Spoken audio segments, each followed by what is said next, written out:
One thing healthcare needs more of is time with patients. What makes someone feel truly cared for is being fully present. It's more healing than people realize to just spend time listening to your patient with empathy.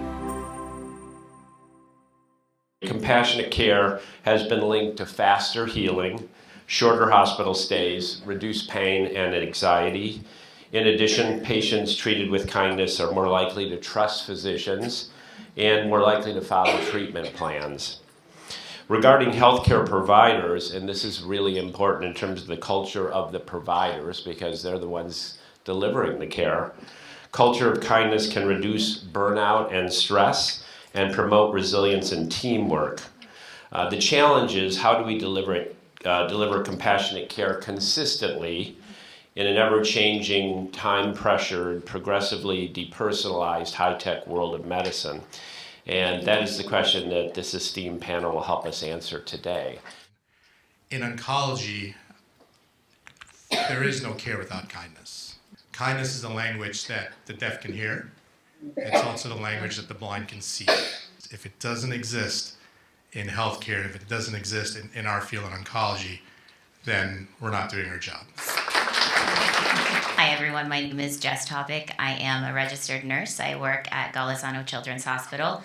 I have been in the pediatric emergency room for 10 years now, and I've learned a lot that kindness goes such a long way in some of the patient's most vulnerable moments. It's taking a moment to explain things, getting on their level. Giving a child a warm blanket sometimes can make a world of difference, and just taking a moment to explain things to the parents as well as to the child, it means the world. And sometimes you're with these people on their worst day, and we're running around doing 200 other things, and this parent, it's the worst day of their life, and taking a moment to recognize that, I think, is very important.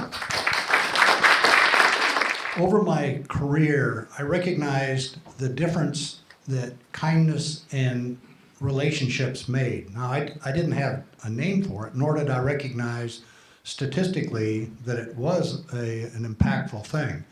I encountered a patient with a problem called Takasabu's heart failure. It is a condition where somebody loses a loved one and subsequently within a short period of time has profound heart failure. And I mean severe heart failure with no other identifiable cause. And I was asked to see this lady who was approximately 62 years old. Her husband had recently died, and they had done a cardiac catheterization. There was no disease, no valve problems that they could identify, but her heart just wasn't beating.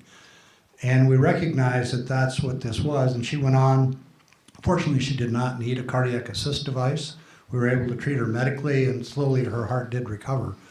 But that impact of emotional distress manifesting itself in profound illness and profound cardiac dysfunction really awakened me to the connection between social and human relations and our own care, our own self.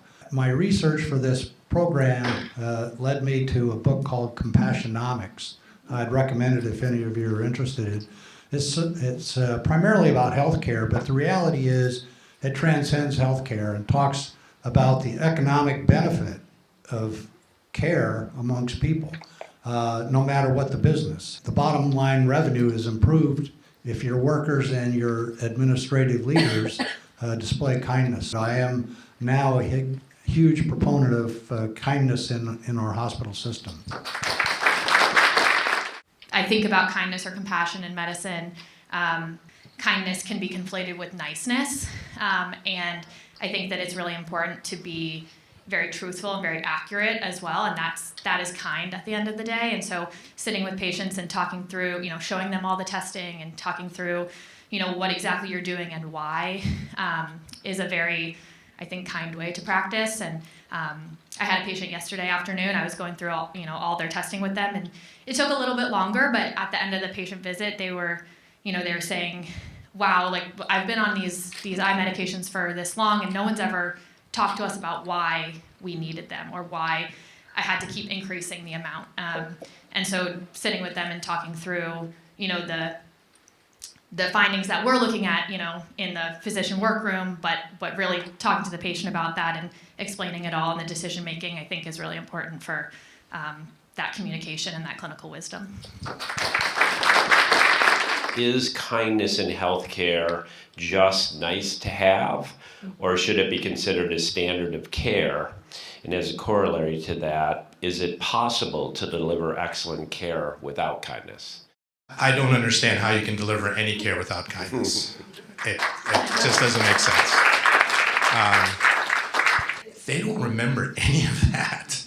In their worst times, all they're looking for is kindness.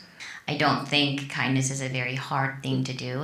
It's just something that takes an extra few seconds. And even being in emergency medicine, I think that there's ways that you can multitask to show that you care about people. And treating the patient and recognizing this could be a family member, and treating all of those people as if they are your family member, I think is so very important. At the end of the day, that patient's not going to remember the medication that you prescribed them. They're going to remember the way that you made them feel. And it doesn't have to be verbal to communicate kindness to somebody.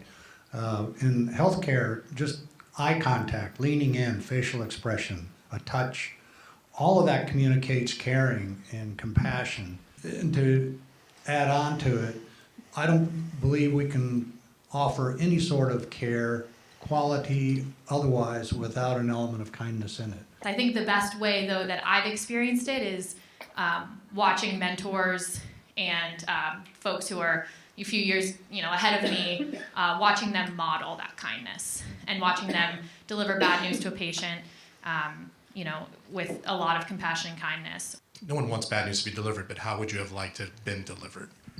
Do you want someone that just walks in and says, "Sorry, Mrs. Smith, you have cancer"? That just breaks my heart.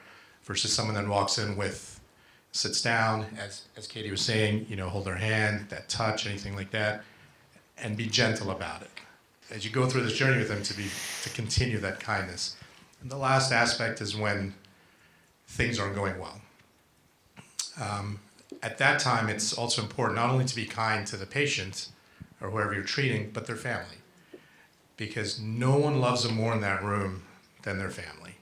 No one. Not me, not the nurses, not the chaplain, no one. And we forget to be kind to them also. Because a lot of times their frustration may come out as anger. Why aren't you doing this? Why aren't you doing that? That's also a time you have to remember to continue to be kind. It's good for the patient, it's good for the family. It obviously does not change the overall outcome. But for a better choice of words, it makes it a little bit more tolerable, a little bit more palatable, and they know they're not alone. As a pediatric ER nurse, I've learned that you are treating an entire room emotionally and not just the patient. However, at the same time, you do have a parent there that is scared, and it could be the worst day of their life. And I think taking that moment to help them understand what is going on, what the plan is, something as simple as telling them you did a really great job and you did an even better job by bringing them here today.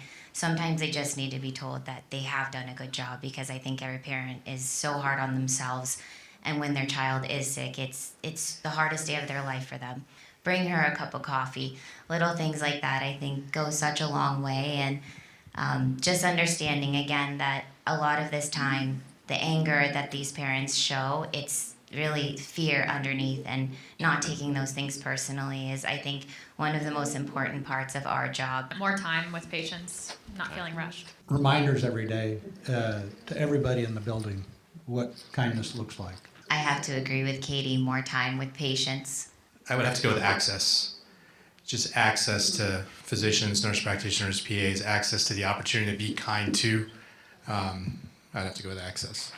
And I wanted to thank FGCU. I forgot at the beginning to thank FGCU for hosting this amazing conference, which has been really impactful and wonderful. So thank you.